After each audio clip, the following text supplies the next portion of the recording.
Gas കിട്ടാനില്ല അല്ലെങ്കിൽ ഗ്യാസിൻ്റെ വില കൂടി എന്ന് പറഞ്ഞിട്ട് ഇനി ആരും ബേജാറാവണ്ട. ഈ ഒരു മുതൽ നിങ്ങളുടെ വീട്ടിലുണ്ടെങ്കിൽ ഇവൻ നോക്കിക്കോളും ബാക്കിയല്ലോ. ഇതാണ് കേട്ടോ ഇപ്പോൾ വൈറലായിക്കൊണ്ടിരിക്കുന്ന റോക്കറ്റ് അടുപ്പ്. ഇതിൻ്റെ ഒരു ഉപയോഗം നമുക്ക് ഗ്യാസിനേക്കാളും പെട്ടെന്നത് സാധനം ചൂടാവും. ഗ്യാസ് നമുക്ക് 7 മിനിറ്റ് വരെ ഒരു വെള്ളം തിളച്ച് വരണമെങ്കിൽ ഇതാകുമ്പോൾ ഒരു 4.5 മിനിറ്റ് കൊണ്ട് വെള്ളം തിളയ്ക്കും. ഇത് ഇത്രയേ ഉള്ളൂ ഇതിൻ്റെ കേസ്. ഇവിടെ വിറകിടുന്നു.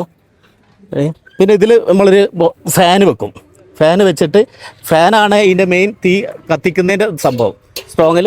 പിന്നെ ഇവിടെയാണ് ഇതിൻ്റെ ഇത് വരുന്നത്, വേസ്റ്റ് വെണ്ണീര് വരുന്നത് ഭാഗം. ഒന്നാമത് ഗ്യാസിന് മൊത്തത്തിൽ ക്ഷാമമാണല്ലോ, പിന്നെ റേറ്റും കൂടുതൽ. അപ്പോൾ അതിനപേക്ഷിച്ചിട്ട് ഇത് നല്ലൊരു സംഭവമാണ്. ഇതുപോലെ 2-3 പീസ് വിറകുണ്ടെങ്കിൽ നിങ്ങൾക്ക് ഈസി ആയിട്ട് ഈ ഒരു അടുപ്പ് കത്തിക്കട്ടോ. തീ കത്തി കഴിഞ്ഞ് കഴിഞ്ഞാൽ ഈ കാണുന്ന ഫാൻ വഴി നിങ്ങൾക്ക് ആ ഒരു ഫ്ലെയിം കൺട്രോൾ ചെയ്യാൻ പറ്റും. ഈ ഒരു ഫാൻ വർക്ക് ചെയ്യിപ്പിക്കാനായിട്ട് നിങ്ങൾക്ക് AC കറണ്ടോ അല്ലെങ്കിൽ ബാറ്ററിയോ യൂസ് ചെയ്യട്ടോ. ഹോട്ടലുകൾക്കൊക്കെ പറ്റും. ഗ്യാസിനേക്കാളും ലാഭമാണല്ലോ, അപ്പോൾ എല്ലാവരും അത് ഉപയോഗിച്ചോളൂ. ഇതിപ്പോൾ 1-2 ടീം കൊണ്ടുപോയി ഉപയോഗിച്ചതാണ്. അപ്പോൾ അവർക്കൊക്കെ നല്ല അഭിപ്രായമാണ്. അതാ പിന്നെ നമ്മൾ ബൾക്കായിട്ട് ഉണ്ടാക്കാൻ തീരുമാനിച്ചു.